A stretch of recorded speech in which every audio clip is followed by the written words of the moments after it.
Tu veux vivre longtemps. Eh bien, alors écoute ça. 99% des décès après 75 ans sont causés par seulement 7 facteurs. Et le plus fou, la majorité des gens pourraient les éviter. Mais personne n'en parle vraiment. Dans cette vidéo, on va découvrir les 7 causes principales de décès après 75 ans. Mais surtout, comment les éviter, améliorer ta santé et rester en forme même après la retraite. Certains conseils sont simples, mais ultra efficaces si tu les appliques dès maintenant.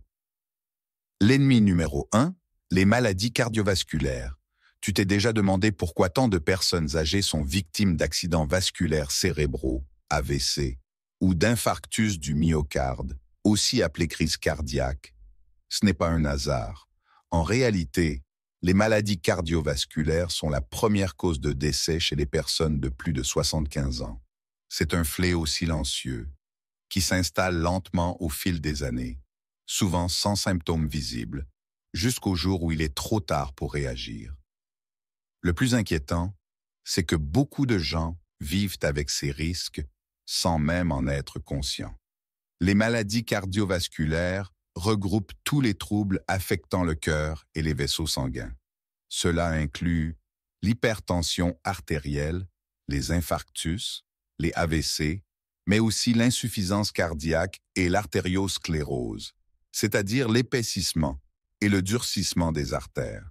Ces pathologies sont largement influencées par notre mode de vie, autrement dit ce que nous mangeons, notre niveau d'activité physique, notre manière de gérer le stress, et même la qualité de notre sommeil ont un impact direct sur la santé de notre cœur. Parmi les causes principales, on retrouve une alimentation trop riche en sel, en sucre raffiné et en graisses saturées, qui favorise l'hypertension, l'excès de cholestérol et l'inflammation des artères. À cela s'ajoute le manque d'exercice physique, un fléau moderne accentué par les modes de vie sédentaires, voitures, bureaux, écrans. Le stress chronique joue aussi un rôle majeur. Il augmente la tension artérielle, perturbe le rythme cardiaque et favorise la libération d'hormones qui abîment les vaisseaux sanguins sur le long terme. Mais la bonne nouvelle, c'est qu'il est tout à fait possible de prévenir ces maladies et même d'améliorer sa santé cardiovasculaire à tout âge. Il ne s'agit pas de tout changer du jour au lendemain, mais de faire des choix simples et réguliers. Par exemple, marcher seulement 30 minutes par jour, 5 fois par semaine, suffit déjà à améliorer la circulation sanguine, réduire la pression artérielle et renforcer le cœur. Réduire la consommation de produits ultra transformés et salés, cuisinés maison, consommer plus de fruits, légumes, poissons gras et légumineuses permet de protéger les artères. Surveiller régulièrement sa tension artérielle et son taux de cholestérol, éviter le tabac et apprendre à mieux gérer le stress grâce à des techniques comme la méditation ou la respiration consciente peut vraiment faire la différence. En résumé, les maladies cardiovasculaires ne sont pas une fatalité liée à l'âge. Elles sont souvent la conséquence directe de notre mode de vie. En agissant tôt, même avec de petits gestes du quotidien, on peut non seulement vivre plus longtemps, mais surtout vivre en meilleure santé. L'ennemi numéro 2, les maladies respiratoires chroniques. Respirer, c'est le geste le plus naturel, le plus automatique, et pourtant, c'est aussi l'un des plus essentiels à la vie. On y pense rarement, jusqu'au jour où chaque inspiration devient difficile. Après 75 ans, les maladies respiratoires chroniques, comme la BPCO, bronchopneumopathie chronique obstructive, ou l'insuffisance respiratoire deviennent particulièrement fréquentes et surtout dangereuses. Elles n'arrivent pas brutalement comme une crise cardiaque, mais s'installent lentement, de manière sournoise, jusqu'à impacter chaque moment du quotidien. Monter un escalier, marcher dans la rue, parler longtemps, tout devient un effort. Mais qu'est-ce qui favorise ces maladies? Le facteur le plus connu, c'est bien sûr le tabac. Fumer pendant des années endommage progressivement les bronches, détruit les alvéoles pulmonaires et provoque une inflammation chronique des voies respiratoires. Mais ce n'est pas tout. Même ceux qui n'ont jamais fumé peuvent développer des maladies respiratoires à cause d'un autre ennemi bien plus discret, la pollution intérieure. Beaucoup l'ignorent, mais l'air que l'on respire à l'intérieur de nos maisons est parfois plus pollué que l'air extérieur. Produits ménagers trop agressifs, bougies parfumées, encens, chauffage au bois sans ventilation suffisante, peinture, colle, moisissure. Tous ces éléments libèrent des particules et des composés chimiques qui irritent les poumons et les fragilisent avec le temps. Or, les poumons ne se régénèrent pas aussi facilement qu'on pourrait le croire. Plus on vieillit, plus leur capacité diminue naturellement. Si on ajoute à ça des années d'exposition à des irritants, les conséquences peuvent être sévères. Essoufflement constant, infections à répétition, oxygène à domicile et une qualité de vie fortement dégradée. Alors, comment se protéger et préserver sa respiration? Il existe heureusement des gestes simples mais puissants. D'abord, aérer son logement tous les jours, même en hiver. 10 minutes matin et soir suffisent pour renouveler l'air intérieur et diminuer la concentration de polluants. Ensuite, choisir des produits ménagers naturels ou certifiés non toxiques, éviter de fumer ou de s'exposer à la fumée des autres, et surtout, si tu fumes encore, c'est le moment idéal pour arrêter. Il n'est jamais trop tard. Dès les premiers jours après l'arrêt, les poumons commencent déjà à mieux fonctionner. Et à plus long terme, tu réduis significativement ton risque de développer une maladie respiratoire grave. En résumé, bien respirer, c'est vivre mieux, plus longtemps et avec plus d'énergie. Nos poumons sont des filtres précieux, mais fragiles. En prenant soin de l'air qu'on respire et en limitant les agressions quotidiennes, on peut préserver sa capacité respiratoire et donc sa vitalité, même après 75 ans. L'ennemi numéro 3, le cancer. Parlons maintenant d'un sujet qui fait peur à beaucoup de gens, mais qu'on ne peut pas ignorer, le cancer. Ce mot, à lui seul, évoque souvent l'inconnu, l'angoisse, voire la fatalité. Pourtant, ce n'est pas un coup du sort qui tombe sans prévenir. Chez les personnes âgées, certains types de cancers sont particulièrement fréquents et redoutables. Le cancer colorectal, le cancer du poumon et le cancer de la prostate font partie des plus meurtriers après 75 ans. Et dans de nombreux cas, ces cancers ne provoquent aucun symptôme évident au début. Ils avancent lentement, silencieusement, jusqu'à ce que la maladie soit déjà bien installée. Mais il y a une bonne nouvelle. Beaucoup de ces cancers peuvent être détectés tôt grâce à des examens de dépistage simples, parfois même gratuits. Le cancer colorectal, par exemple, peut être repéré grâce à une coloscopie ou un test de recherche de sang dans les selles. Ce type de cancer met souvent des années à se développer, et s'il est détecté à un stade précoce, il se soigne très bien. Le cancer de la prostate, quant à lui, peut être surveillé par un test sanguin appelé PSA, antigène spécifique de la prostate. Et pour le cancer du poumon, des scanners peuvent être recommandés pour les personnes à risque, notamment les anciens fumeurs. Mais la prévention ne se limite pas au dépistage. Elle commence chaque jour dans nos choix de vie. Le cancer n'a pas une cause unique. Il résulte souvent d'une accumulation de facteurs de risque. Parmi les plus connus, on retrouve l'alcool, le tabac, la sédentarité, l'exposition à certaines substances toxiques et surtout l'alimentation ultra transformée. Ces aliments industriels, riches en additifs, sucres cachés et mauvaises graisses, perturbent notre organisme, favorisent l'inflammation chronique et augmentent le risque de développer plusieurs types de cancers. Alors, que peut-on faire concrètement pour réduire ce risque? C'est assez simple. Privilégier une alimentation naturelle, riche en fruits, légumes, fibres et produits frais. Bouger un peu chaque jour, ne serait-ce qu'en marchant, et éviter l'excès d'alcool. Prendre l'habitude de faire un petit check-up médical régulier, poser des questions à son médecin, demander les dépistages adaptés à son âge et à ses antécédents.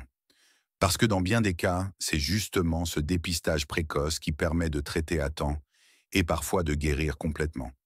En résumé, le cancer n'est pas une fatalité, surtout après 75 ans. Il est souvent discret, mais il peut être pris de vitesse si l'on adopte une bonne hygiène de vie et que l'on se fait suivre régulièrement. C'est une bataille silencieuse, mais qu'on peut gagner avec de la vigilance, de l'information et des gestes simples au quotidien. L'ennemi numéro 4, les chutes. Parmi les risques majeurs après 75 ans, il y en a un qu'on oublie souvent, et pourtant, il est à l'origine de milliers d'hospitalisations chaque année. Les chutes. On pourrait croire qu'une chute est sans gravité, mais à cet âge, une simple glissade peut avoir des conséquences dramatiques. Fracture du col du fémur, traumatisme crânien, perte d'autonomie, hospitalisation prolongée. Et souvent, une chute marque le début d'une spirale négative. Moins de mobilité, plus de peur, perte de confiance, isolement. Le plus préoccupant, c'est que beaucoup de personnes âgées vivent avec un risque élevé de chute sans s'en rendre compte. Ce risque peut venir de plusieurs facteurs. Une perte progressive de masse musculaire, appelée sarcopénie, qui réduit la force et l'équilibre. Des troubles de la vision ou de l'audition qui perturbent l'orientation dans l'espace. Ou encore certains médicaments, comme les somnifères ou les antihypertenseurs, qui provoquent des vertiges ou une baisse de tension. À cela s'ajoutent les dangers présents dans l'environnement domestique. Tapis qui glissent, éclairage insuffisant, fils électriques au sol, salle de bain non sécurisée. Mais la bonne nouvelle, c'est qu'on peut agir. Il existe des moyens très concrets pour prévenir les chutes et rester autonome plus longtemps. D'abord, renforcer ses muscles avec des exercices simples et réguliers. Par exemple, se lever d'une chaise sans utiliser les mains, faire quelques pas sur la pointe des pieds, ou même marcher en arrière lentement. Ce sont des gestes accessibles à tous, mais très efficaces pour améliorer l'équilibre. Ensuite, il faut adapter son logement. Retirer les tapis glissants, ajouter des barres d'appui dans la douche et les toilettes, bien éclairer les couloirs et escaliers et porter des chaussures fermées avec une bonne semelle antidérapante. Enfin, il est essentiel de faire un bilan régulier de la vue et de l'audition, car une vision floue ou une mauvaise perception auditive augmente considérablement le risque de chute. Parler aussi à son médecin des effets secondaires de ces traitements permet d'ajuster les doses ou de changer de médicaments si nécessaire. En résumé, prévenir les chutes, ce n'est pas seulement éviter un accident, c'est aussi préserver son autonomie, son indépendance et sa qualité de vie. Avec quelques ajustements et un peu d'activité physique, on peut continuer à bouger librement, en toute confiance. L'ennemi numéro 5, la solitude et l'isolement social. On ne s'en rend pas toujours compte. Mais après 75 ans, l'un des ennemis les plus silencieux et destructeurs, c'est la solitude. Ce n'est pas une maladie au sens médical, mais ses effets sur la santé sont bien réels. Perte d'appétit, troubles du sommeil, dépression, déclin cognitif et même augmentation du risque de maladies cardiovasculaires ou d'Alzheimer. L'isolement social affaiblit le corps autant que l'esprit. Et le plus dur, c'est que ce mal peut s'installer lentement, sans bruit. Un proche qui décède, des enfants qui vivent loin, des sorties qui se font plus rares, et petit à petit, le lien avec le monde se fragilise. Beaucoup de personnes âgées vivent seules, mais solitude ne veut pas toujours dire isolement. Ce qui fait la différence, c'est le lien humain. Avoir quelqu'un à qui parler, échanger un regard, partager une activité, même simple, suffit souvent à maintenir une bonne santé mentale et émotionnelle. À l'inverse, rester seul des journées entières, sans stimulation, sans interaction, peut accélérer le vieillissement cérébral et réduire la motivation à prendre soin de soi. Heureusement, là aussi, il existe des solutions concrètes. Maintenir une vie sociale active, même à petite dose, peut faire toute la différence. Participer à des activités de quartier, rejoindre un club, une association, un groupe de marche ou même simplement discuter avec ses voisins permet de créer ou recréer du lien. Les nouvelles technologies, comme les appels vidéo ou les réseaux sociaux, peuvent aussi aider à garder contact avec la famille, surtout quand elle est loin. Mais c'est aussi à l'entourage d'être attentif. Appeler régulièrement ses parents, ses grands-parents, passer les voir, les inviter à participer à des moments de la vie quotidienne. Ce sont des gestes simples qui ont un impact immense. Et pour les personnes âgées elles-mêmes, oser demander de l'aide, oser sortir, oser aller vers les autres est une vraie force, pas une faiblesse. En résumé, la solitude n'est pas un détail. C'est un facteur de risque majeur pour la santé après 75 ans. Préserver un lien social, c'est préserver sa joie de vivre, sa mémoire, sa motivation et tout simplement son envie de continuer à avancer. L'ennemi numéro 6, les maladies neurodégénératives. Avec l'âge, il est normal de devenir un peu plus lent, de chercher ses mots ou d'oublier où on a posé ses lunettes. Mais parfois, ces signes cachent quelque chose de plus sérieux. Après 75 ans, les maladies neurodégénératives comme Alzheimer, Parkinson ou d'autres formes de démence deviennent de plus en plus fréquentes. Elles touchent la mémoire, les mouvements, les émotions et finissent par impacter fortement l'autonomie. Ce sont des maladies progressives. Elles avancent doucement, mais leur impact sur le quotidien peut être profond, aussi bien pour la personne atteinte que pour son entourage. Le plus déroutant, c'est que les premiers signes sont souvent minimisés. On parle de petits oublis normaux ou d'un simple coup de vieux. Pourtant, quand on remarque des changements comme des pertes de mémoire inhabituelles, des difficultés à s'orienter dans un lieu familier, des changements d'humeur soudains ou une lenteur dans les gestes quotidiens, ce sont des signaux à ne pas ignorer. Car plus on agit tôt, plus on peut ralentir l'évolution de ces maladies et adapter son quotidien pour mieux vivre avec. Le cerveau, tout comme les muscles, a besoin d'être stimulé pour rester en forme.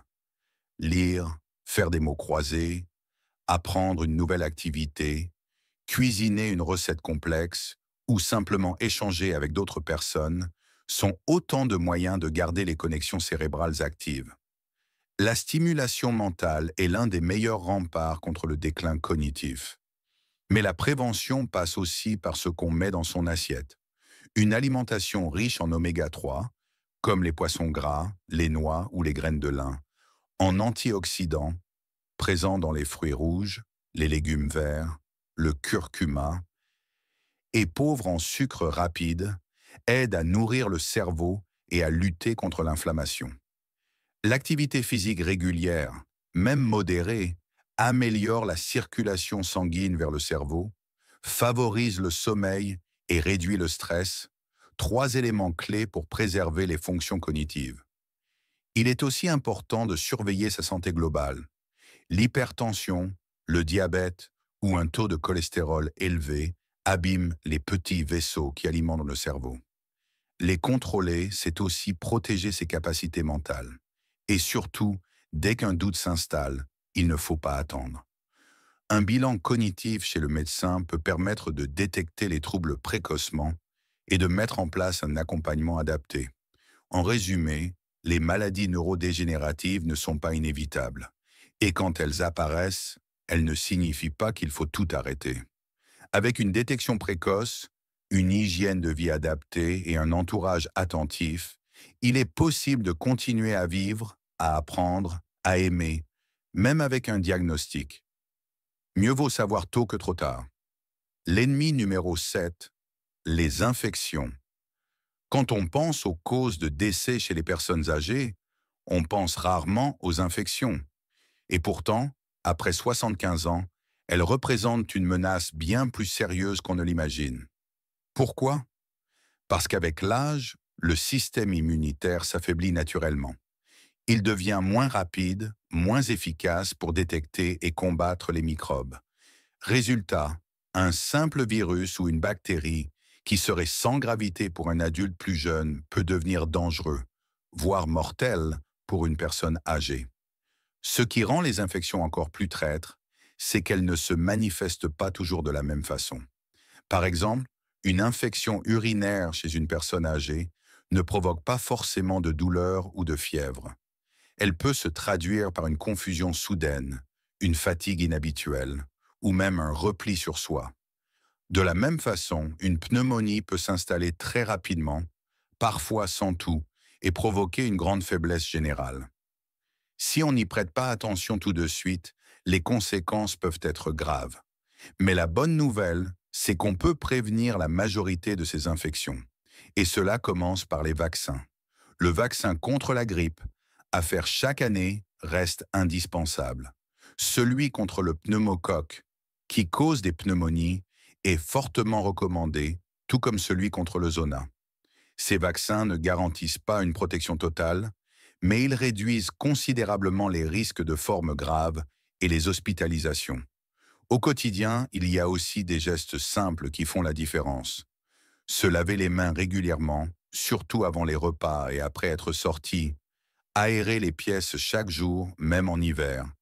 Éviter les contacts proches avec des personnes malades, surtout lors des périodes épidémiques. Et on oublie souvent un point essentiel, bien s'hydrater. Un manque d'eau fragilise l'organisme et augmente le risque d'infection, notamment urinaire. De même, une bonne hygiène bucco-dentaire réduit les bactéries dans la bouche, qui peuvent passer dans le sang et atteindre d'autres organes. Enfin, il faut rester attentif aux signes inhabituels. Chez les personnes âgées, un changement de comportement, une baisse soudaine d'énergie, une perte d'appétit, une confusion ou des douleurs diffuses peuvent être les seuls signes d'une infection. Dans ces cas-là, mieux vaut consulter rapidement plutôt que d'attendre. Car plus une infection est traitée tôt, plus elle se soigne facilement. En résumé, les infections ne sont pas une fatalité. Avec un peu de vigilance, des gestes simples et des vaccins adaptés, on peut les prévenir efficacement et éviter bien des complications. Le corps envoie toujours des signaux. Il suffit d'apprendre à les écouter. En fin de compte, vieillir n'est pas une maladie, mais un défi. Et la bonne nouvelle, c'est qu'on peut agir. En bougeant un peu chaque jour, en mangeant mieux, en gardant le lien avec les autres et en restant à l'écoute de son corps, on peut prévenir bien des problèmes. Les maladies, les chutes, la solitude ou les troubles de la mémoire ne sont pas une fatalité. Chaque petit geste compte à tout âge. Il n'est jamais trop tard pour prendre soin de soi. Vieillir en bonne santé, ce n'est pas rester jeune, c'est rester libre, autonome et bien entouré. Et ça, c'est entre tes mains.